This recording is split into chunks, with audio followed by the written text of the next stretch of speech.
अजित पवार वर्ध्यात गेले होते आणि वर्ध्यात त्यांचं स्वागत करण्यात आलं। मात्र वर्ध्यात स्वागताच्या वेळीच अजित पवार हे कमालीचे संतापलेले दिसले।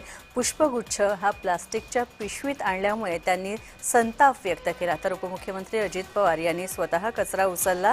अजित पवार यांनी कार्यकर्त्यांना यावरून चांगलंच झापलं। 100 वेळा सांगितलंय घाण करत जाऊ नका, लोक शिव्या देतात असं म्हणत अजित पवार यांनी कार्यकर्त्यांना चांगलेच खडेबोल सुनावले।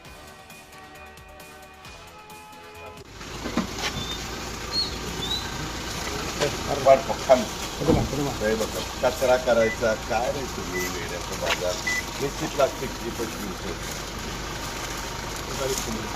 या इकडे आण नाही तुम्हाला लाज वाटत नाही का हे करतात ते स्वतःला दे